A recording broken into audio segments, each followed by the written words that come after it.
నమస్కారం. Vision TV ఛానల్కు స్వాగతం. గుంటూరు జిల్లా Nandamuri Taraka Ramarao swimming pool society స్టేడియంలో మార్చి 1న అత్యంత ప్రతిష్టాత్మకంగా జరిగే ఎన్నికలు జరుగుతున్నాయి. ఈ ఎన్నికల్లో సెక్రటరీగా దాదాపుగా 7గురు పైగా బరిలో ఉన్నారు. అందులో భాగంగా మన టీడీపీ సీనియర్ నేత గుంటూరు జిల్లా చెందినటువంటి లాల్ వజీర్ గారు, మరి బీసీ మైనార్టీ నేతగా, బీసీ మైనార్టీ సెల్ జనరల్ సెక్రటరీగా ఉన్నారు. ఆయన అనేకమైనటువంటి క్రీడా సంబంధించినటువంటి కార్యక్రమాలు చేపట్టారు. వారి గురించి ప్రత్యేక ఇంటర్వ్యూ. అత్యంత ప్రతిష్టాత్మకమైనటువంటి Nandamuri Taraka Ramarao swimming pool society stadium ఎన్నికలు మార్చి 1న జరగబోతున్నాయి. ఈ సందర్భంగా మన ముందున్నటువంటి లాల్ వజీర్ గారు సెక్రటరీగా పోటీ చేస్తున్నారు. ఆయన గురించి తెలియజేయాలంటే గత 2.5 దశాబ్దాల పైగా స్టేడియంలో అనేక సేవలు అందిస్తూ ముందుకు పోతున్నారు.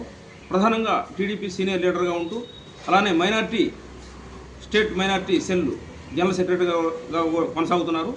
వారు మన ముందున్నారు. వారు జనరల్ సెక్రటరీగా పోటీ చేస్తున్నారు. వారి అభిప్రాయాలు తెలుసుకుందాం. సార్, మీరు జనరల్ సెక్రటరీగా పోటీ చేయడానికి ప్రధాన ఉద్దేశం ఏంటి? మీరు గతంలో ఏమేమి కార్యక్రమాలు చేశారు, వివరిస్తారు? ఎన్టీఆర్ స్టేడియం మెంబర్స్ అందరికీ కూడా ముందుగా నమస్సుమాంజలి తెలియజేసుకుంటా ఉన్నాను. ఎన్టీఆర్ స్టేడియం అనేది 1997లో స్టార్ట్ అయిన తర్వాత 2000లో దీని యొక్క నిర్మాణం జరిగి అప్పట్లో ఒక బైలా తయారు చేసినటువంటి ఎన్టీఆర్ స్టేడియంతో పాటు స్విమ్మింగ్ పూల్ కూడా ఏర్పాటు చేయడం జరిగింది.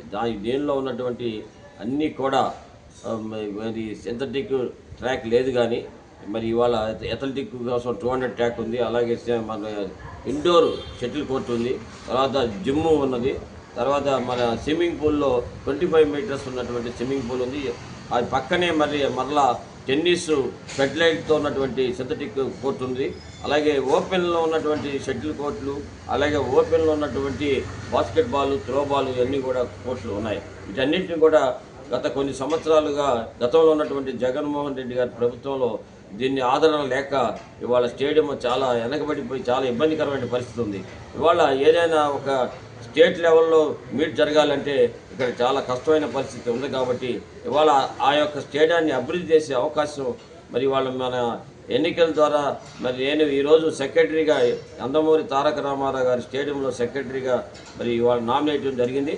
నేను ఇవన్నీ కూడా చేస్తూ ఈ అభివృద్ధి చేస్తూనే మరలా నేను నా యొక్క కొంత అమౌంట్ని ఈ స్టేడియం అభివృద్ధి కోసం ₹1,00,000 విరాళం కూడా ఇస్తానని చెప్పేసి కూడా ప్రకటించడం జరిగింది.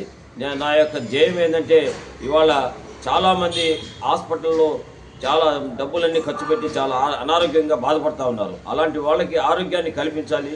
ఇది మరి ఎన్టీఆర్ స్టేడియం అనేది గుంటూరు నడిబొడ్డులో ఉన్నది. ఇక్కడ అందరికీ సామాన్యులకి అసామాన్యులకి అందరికీ కూడా ఇక్కడ వచ్చి వాకింగ్ చేసుకొని వారి యొక్క ఆరోగ్యాన్ని పెంపొందించుకునేటువంటి మంచి దేవాలయం. నా యొక్క కాన్సెప్ట్ కూడా ఉంది. క్రీడా ప్రాంగణాలే నేటి ఆధునిక దేవాలయం అనేటువంటి ఒక కాన్సెప్ట్తో నేను ఉన్నాను. కాబట్టి ప్రజలకి సేవ చేసే అవకాశాన్ని కల్పించాలని తెలియజేస్తా ఉన్నాను. ఇక్కడ నేను సేవ చేయడానికి వచ్చాను, కానీ ఇక్కడ ఏమీ వేరే రాజకీయంగా చేయడం కానీ అట్లాంటి రాలేదు. కాబట్టి వాళ్ళు నా వల్ల ఈ యొక్క తెలుగుదేశం పార్టీకి గౌరవం పెరగాలి. నారా చంద్రబాబు నాయుడు గారు ఆయన యొక్క ఖేల్ ఇండియా అనేటువంటిది మరి మోడీ గారి ఆశయాన్ని ముందుకు తీసుకెళ్లాలనే ఉద్దేశంతోనే ఈరోజు నేను ఈ ఎన్టీఆర్ స్టేడియం అభివృద్ధి కోసం ముందుకు వచ్చానని చెప్పేసి తెలియజేస్తా ఉన్నాను.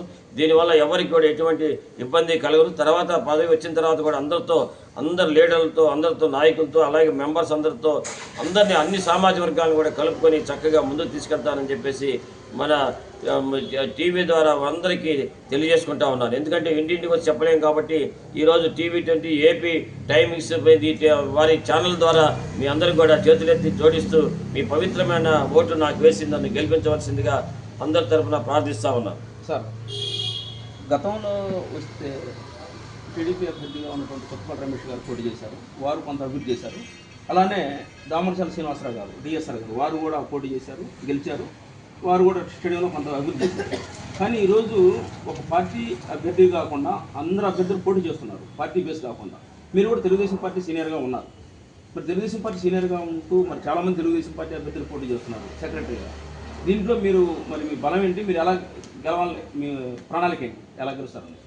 నా యొక్క ఎయిమ్స్ స్పోర్ట్స్ డెవలప్మెంట్ గురించి, ఆ స్పోర్ట్స్ అభివృద్ధి గురించి, అక్కడ ఉన్నటువంటి సమస్యలన్నింటినీ కూడా సామరస్యంగా పరిష్కరించడం, తర్వాత స్టేట్ లెవెల్లో, నేషనల్ లెవెల్లో ఉన్నటువంటి మరి షటిల్ టోర్నమెంట్ కానివ్వండి, అలాగే టెన్నిస్ టోర్నమెంట్ కానివ్వండి, అలాగే అథ్లెటిక్స్ టోర్నమెంట్ కానివ్వండి, బాస్కెట్బాల్ టోర్నమెంట్ కానివ్వండి, అన్నీ కూడా నిర్వహించే మధ్య నాకు గత ఎక్స్పీరియన్స్ ఉంది కాబట్టి నేను చేయగలననే ఉద్దేశంతో ఉన్నాను. మిగతా వాళ్ళ గురించి నేను మాట్లాడాల్సిన ఆవశ్యకత నాకు లేదు.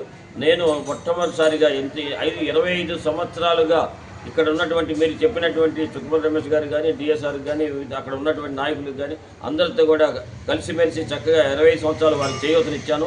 నాకు ఒక్క అవకాశం, ఈ 2 సంవత్సరాలు అవకాశాన్ని కల్పించండి, నేను కూడా సేవ చేయాలని భావంతోనే వస్తున్నాను కాబట్టి నాకు ఈ అవకాశాన్ని కల్పించాలని చెప్పేసి ఎవరైతే మా లీడర్లు ఉన్నారో వారందరికీ కూడా చేతులెత్తి మొక్కుతా ఉన్నాను. నాకు ఈ అవకాశాన్ని మరొకసారి రిక్వెస్ట్ చేస్తూ నాకు అవకాశం కల్పించవలసింది కోరుతాను.